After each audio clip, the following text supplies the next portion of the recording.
नमस्कार दोस्तों, मैं ज्योतिष आचार्य वासुदेव मिश्रा आपका अपने चैनल एस्ट्रो मास्टर वासु में हार्दिक अभिनंदन करता हूं। दोस्तों, आज का यह ज्योतिष का कार्यक्रम आप लोगों के लिए यानी कि कन्या राशि वालों के लिए बड़ा ही खास कार्यक्रम साबित होगा। आज हम चर्चा करेंगे युवराज बुध के राशि परिवर्तन प्रभाव के बारे में। जी हाँ, राजकुमार बुध बीते 19 जुलाई 2024 की रात्रि 8:50 पर अपनी वर्तमान राशि जल तत्वीय राशि कर्क राशि को छोड़कर ग्रहों के राजा सूर्य की अग्नि तत्वीय राशि सिंह राशि में प्रवेश कर चुके हैं, जहां कि वो 4 सितंबर 2024 की दोपहर तक रहेंगे। तो ऐसे में बड़े विस्तार के साथ जानने का प्रयास करेंगे कि बुध का यह गोचर आपके लिए कितना प्रॉफिटेबल साबित होगा, जीवन के किन किन क्षेत्रों में आपको श्रेष्ठ परिणाम की प्राप्ति होगी, तो वहीं किन किन क्षेत्रों में आपको सावधानी बरतने की आवश्यकता होगी। साथ ही साथ इस गोचर प्रभाव को और बेहतर बनाने के लिए क्या उपाय आपको करना चाहिए, सभी बातें विस्तार के साथ आपको बताएंगे। इसलिए कार्यक्रम को अंत तक देखने का प्रयास कीजिए।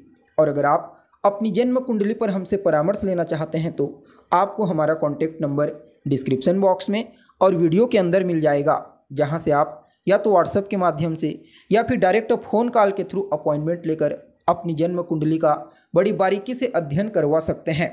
जी हाँ, तो दोस्तों, बुध कौन है? बुध तो बुद्धि है बुध। चाहे फिर वह किसी भी प्रकार का बिजनेस व्यापार हो, शेयर मार्केट हो, इंटरनेट से जुड़ा हुआ कार्य हो, communication, community, media, banking, research का फील्ड, इन सभी क्षेत्रों में विशेष प्रभाव बुध का ही होता है। तो वहीं अगर आप मार्केटिंग के फील्ड से जुड़े हुए हैं या फिर आप स्वयं एक विद्यार्थी हैं तो समझ लीजिए आपके जीवन में महत्वपूर्ण परिवर्तन आपको देखने को मिलेगा।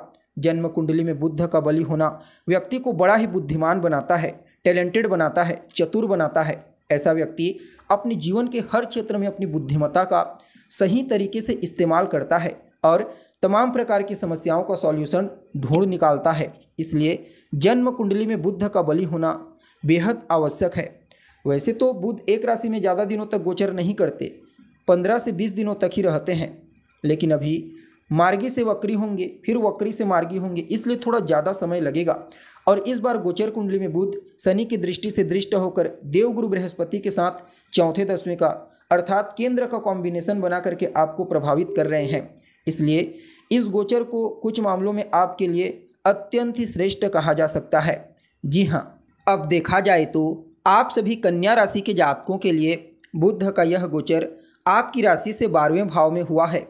यहाँ पर बुध आपकी राशि और आपके 10वें भाव के स्वामी बन करके 12वें भाव से गोचर कर रहे हैं, देवगुरु बृहस्पति के साथ चौथे दसवें का कॉम्बिनेशन बना करके, जो कि आपके भाग्य भाव से गोचर कर रहे हैं, और शनि के साथ समसप्तक का यानी कि शनि की दृष्टि में है, जो कि आपके षष्ठ भाव में गोचर कर रहे हैं। परिणाम स्वरूप यह गोचर आपके लिए अत्यंत ही श्रेष्ठ साबित होगा। भले ही 12वां स्थान अनुकूल नहीं होता, लेकिन इसके बावजूद इस समय अन्य ग्रहों के साथ बुध का कॉम्बिनेशन काफ़ी अनुकूल बन रहा है। इस दृष्टिकोण से वह सभी जातक जो लंबे समय से विदेश जाने के लिए प्रयत्नशील हैं, चाहे फिर बिजनेस व्यापार करने के लिए जाना चाहते हैं, पढ़ाई लिखाई करने के लिए जाना चाहते हैं, या फिर घूमने फिरने के लिए, उन सभी लोगों को विदेश जाने का मौका मिलेगा। यह समय निवेश के दृष्टिकोण से भी अत्यंत ही श्रेष्ठ साबित होगा। अगर आप निवेश करना चाहते हैं, चाहे फिर शेयर मार्केट में हो, लॉटरी, सट्टा शेयर, या फिर किसी भूमि में निवेश करना चाहते हैं, तो किसी जानकार की सलाह लेकर के आप निवेश कर सकते हैं।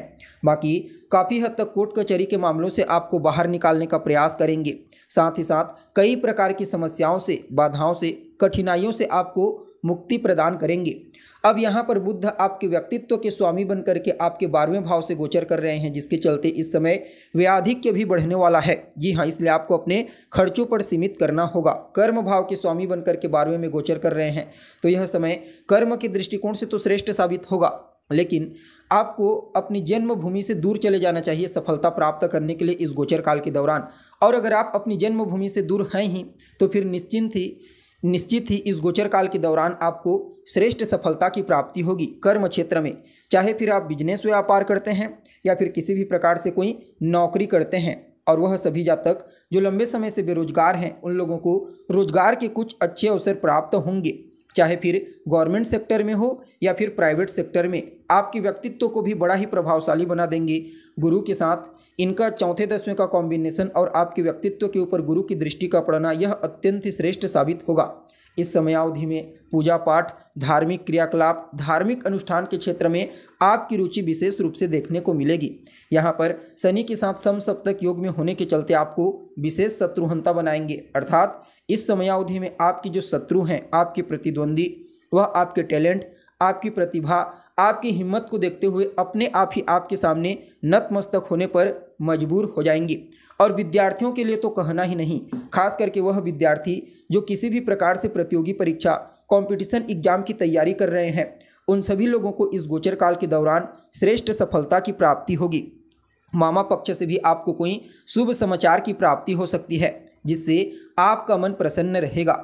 वह सभी जातक जो मीडिया के क्षेत्र में कार्य करते हैं, टेलीकॉम कंपनी में कार्य करते हैं, मैनेजमेंट के फील्ड में कार्य करते हैं या फिर सिनेमा जगत में कार्य करते हैं, उन सभी लोगों के लिए इस गोचर को अत्यंत ही श्रेष्ठ कहा जा सकता है। इस समयावधि में रोग से भी आपको मुक्ति दिलाएंगे और ऋण से भी मुक्ति दिलाएंगे। जी हाँ, अगर आपके ऊपर कर्जा है तो धन का आगमन मजबूती से होगा कर्म क्षेत्र से। फलतः आप अपने पुराने कर्जों को चुका पाने में कामयाब होंगे और यहाँ पर विपरीत राजयोग के समान परिणाम भी प्रदायक साबित होंगे, अर्थात मुश्किल परिस्थिति में भी आपको एक नई रोशनी नजर आएगी। यहाँ पर बुध देखा जाए तो 2 केंद्र के स्वामी होकर के 12वें स्थान से गोचर कर रहे हैं। केंद्र के स्वामी का 12वें स्थान से गोचर करना, 6ठे स्थान से गोचर करना या फिर 8वें स्थान से गोचर करना उतना अनुकूल नहीं होता, लेकिन इस समयावधि में पहले भी बताया जा चुका है, ग्रहों की स्थिति अनुकूल है, इसलिए यह गोचर आपके लिए श्रेष्ठ साबित होगा। चतुर्थ भाव से नवम में होने के चलते माता के साथ आपके तालमेल बेहतर होंगे। माता का सहयोग, माता का स्नेह आपको पूर्ण रूप से प्राप्त होगा। जो जातक राजनीति के क्षेत्र से जुड़े हुए हैं, उन लोगों को भाग्य का भरपूर सहयोग देखने को मिलेगा। साथ ही साथ देखा जाए तो यह समय सामाजिक क्षेत्र में कार्य करने वाले जातकों के लिए भी अत्यंत ही श्रेष्ठ साबित होगा। यानी कि कुल मिलाकर के देखें तो आप सभी कन्या राशि वालों के लिए आपकी राशि के स्वामी बुध का यह गोचर बढ़िया रहने वाला है। इसके बावजूद इस गोचर काल को और बेहतर बनाने के लिए आप गाय की सेवा कीजिए, गाय को हरा चारा खिलाइए और हो सके तो गणेश अथर्व शीर्ष का पाठ कीजिए, इससे भी आपको श्रेष्ठ परिणाम की प्राप्ति होगी। जी हाँ, तो दोस्तों कैसी लगी आपको जानकारी? उम्मीद करते हैं जानकारी आपको पसंद आई होगी। जानकारी अच्छी लगे तो इसे अपने दोस्तों के साथ, अपने रिश्तेदारों के साथ शेयर जरूर करें। अभी के लिए बस इतना ही।